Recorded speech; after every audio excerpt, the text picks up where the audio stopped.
The purpose of this video is to take a deeper dive into the Vlookup function. This video is in several sections. The first section describes what Vlookup does. The second section shows an example of an exact match Vlookup. The third section does an example of an approximate match Vlookup. The last two sections demonstrate using the IFERROR function to control what happens when the Vlookup fails, and also using data validations to create a pull-down list of acceptable values for an exact match Vlookup. Let's dive in. Vlookup is a powerful function in Excel that allows you to take a lookup value, in this case my month number, and look it up in a table. So the Vlookup would look vertically down this first column of the table until it found the matching number, and then it can give us back the information from that row. Before we do a Vlookup, you need to know that there are two kinds of Vlookups. The first one is called an exact match, and probably 80% of the time you would be doing this. However, you could also do an approximate match. With an approximate match Vlookup, I could enter something like 5.5, and it would look down through here and still choose May. Let's go ahead and do an exact match Vlookup. To begin with, I want to make sure that I have a lookup value.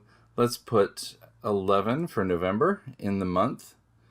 And now I want my Vlookup function to take that number, whatever is in month, go down this column, and when it finds a match, it can return the actual month name and put it into month name over here on the left side.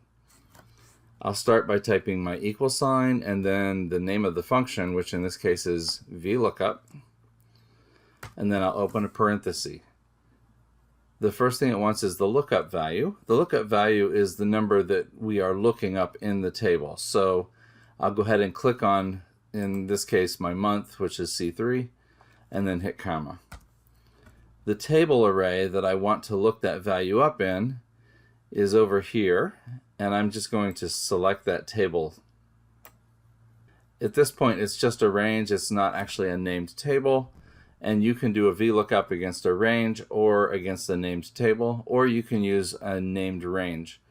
In this case, I just have the range, which is G4 through I15. I'll hit comma.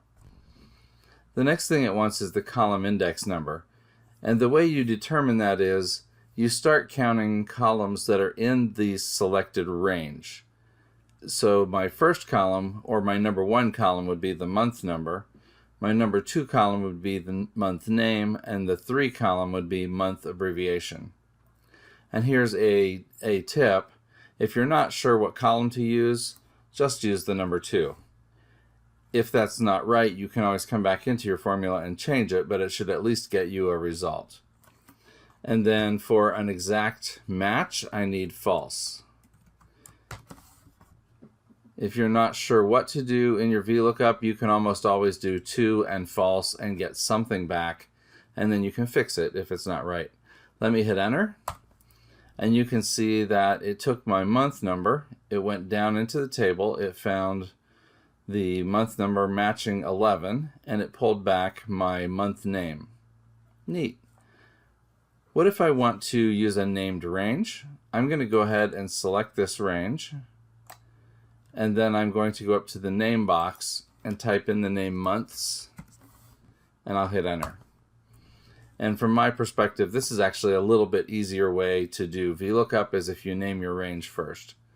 Let's go ahead and look for the abbreviated name, which is in column 3. So here's column 1, column 2, column 3, and notice that Vlookup ignores your column headings, and it's going to use the number of columns in the range that you selected. Here we go again. So equal to Vlookup. I'm going to open my parenthesis, and I'll click on my number to look up.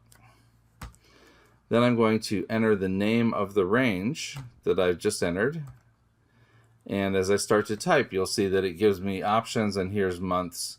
So I can double click that, and then I'm just going to do 2 and false, 2 comma false, And now I know that's not correct, but if I wasn't sure what to do at this point, let me show you that it will at least give me something. Now it gives me the wrong column. It gives me column 2, which is November, but when I see that, I can say, oh, I just want one column over, and I can edit my VLOOKUP and change that from a 2 to a 3 and hit enter. And now it's got November and then my abbreviated name, NOV. And let's change this to March. And notice that my VLOOKUP automatically updates the values. Here's my VLOOKUP formula.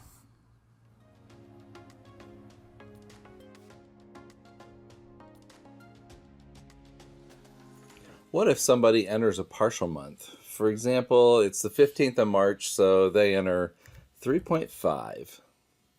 Oh no, it completely messed up our VLOOKUP, and the reason for that is that there just isn't a month that is numbered 3.5.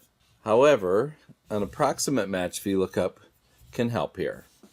An approximate match VLOOKUP allows you to find a value that is between two values in the first column of your table.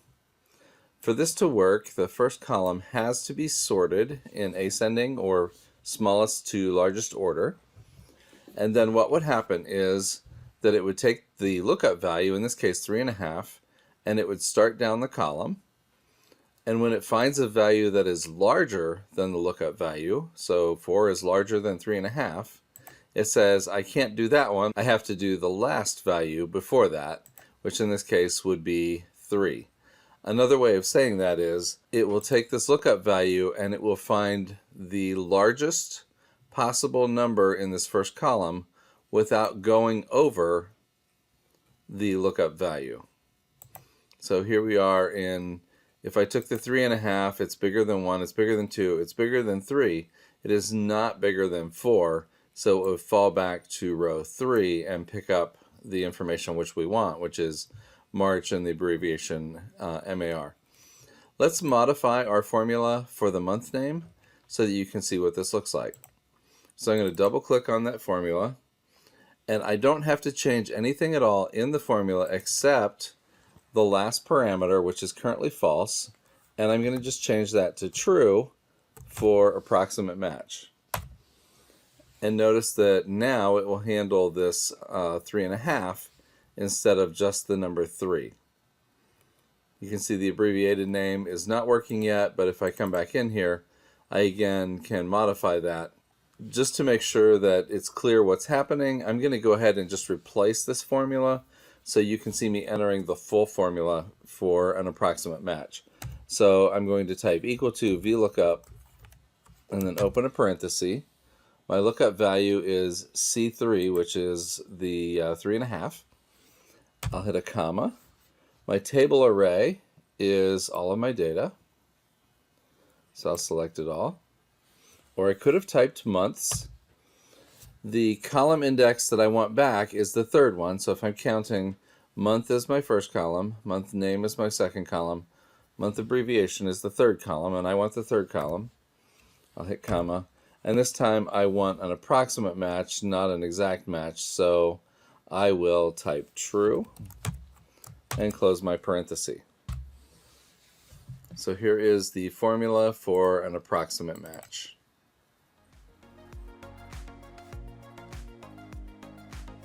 We have talked about how to do a VLOOKUP. What happens if there's an error? Let's demonstrate. If I go into the month and I type in the actual month name, like March, there's no way that it can find March in this first column of my data because it's a word and not a number. So when I hit enter, I get these little error messages in the VLOOKUP cells of my spreadsheet.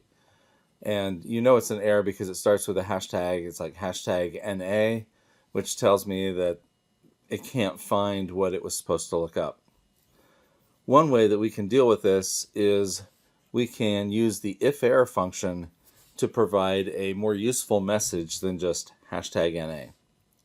Let me demonstrate by going into the formula. So I double clicked on the cell. And here's my VLOOKUP formula. What I want to do is wrap that VLOOKUP formula inside an IFERROR function. So I'll go between the equal sign and the V for VLOOKUP, and then I will type in IFERROR and open a parenthesis. And what IFERROR does is it takes two parameters. The first parameter is a function or a formula, and if that function or formula returns an error, then it looks to the second parameter, which is some kind of text or value, and that's what the cell will display. So I'm going to go to the end of my formula and put a comma, and my second parameter is going to be what I want to display in the cell if there's an error. In this case, I'm just going to say input value is invalid. And then I want to close my parenthesis and hit enter. And notice that when I have an invalid input value, it'll come up and say input value is invalid. But if I go into my lookup cell and I put in 3 for March, then that goes away. If I type in something invalid like hello, it's going to come up and tell me that's not a valid input. So everything seems to be working there. Here's my formula.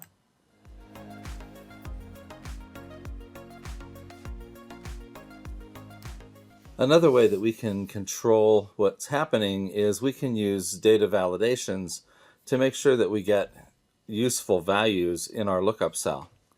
So we could actually prevent people from typing the word hello into this cell with a data validation. To do this, I'm going to click on the cell that I want to control, which is C3 for me.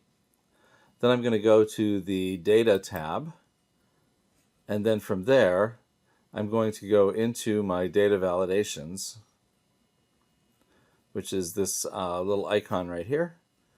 Now click on that. And now we can control what kinds of data get put into the cell.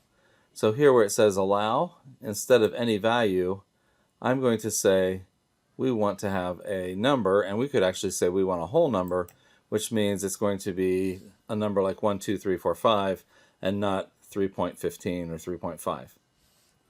I could also say what range I want my data to be in. So here I'm going to say the data has to be between, and I give it a minimum value of 1 and a maximum value of 12. Let's also give them an error alert. So if I click on this error alert tab, I can give it a title, invalid input, and then I'll try to give them a useful error message like month lookup value must be a number between 1 and 12. And then I can click OK. And now we can test that. So if I come over here and I put in a number like 3, it works fine. If I put in a number like 57, I should get an error. And here's my error. Month lookup value must be a number between 1 and 12. I'll say retry. And then I can come back over here and try a different number. Also, if I try to put in a word, hello, and hit enter, I'll also get this error message telling me that this is not a number. So back to it. Let's give it 7 for July, and everything is working.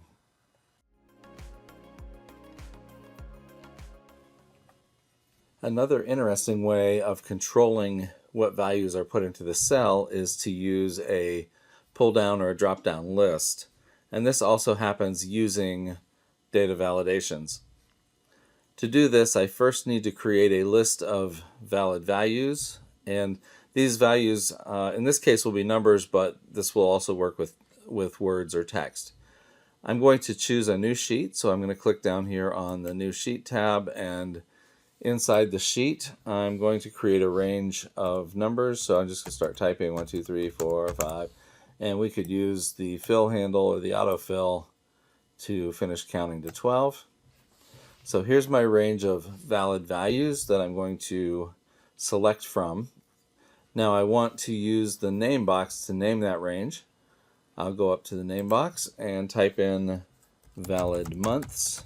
It doesn't really matter what I call my range as long as I can remember what I typed. So I'll hit enter, and now this is named valid months. Back to VLOOKUP, and we'll make sure that we've clicked on C3. I'm going to go to the Data tab and then back to my data validations. If you still have a data validation here and you want to clear it, you would simply click on the Clear All button, and that'll make sure that you're starting fresh. Under Settings, we want to do Allow, and this time we want a list. So I'll click List, and then it wants the source of the list, which would be the range that we just created. And you have to put an equal sign first, and in a second I'll show you what happens if you don't. And then type in the name of the range that you just created. So for us that's valid months. And then I'll click OK. And now if I hit this little pull down that has appeared, I can choose a valid month from the list. Let's go back into data validations. And just so you can see what would happen if I forget my equal sign, so I'll take that off, and I'll click OK. Now when I pull it down, it has one word, which is valid months. And that's not what we're looking for. Let's go back in and fix it. So we just need to make sure that we have that equal sign in front of the name of our range that we're working with. We can also use the Error Alert here. So I'll go ahead and click the Error Alert tab, and we can create a message. Please choose a valid month. And then a message. Please select a valid month between 1 and 12. And when I click OK, and now that will be attached to this. So if I go into the cell and I just try to type something, I'll get my error. If I go to get my error, I'm going to have to clear that, and then I can pick one from the list that pulls up, and that will work.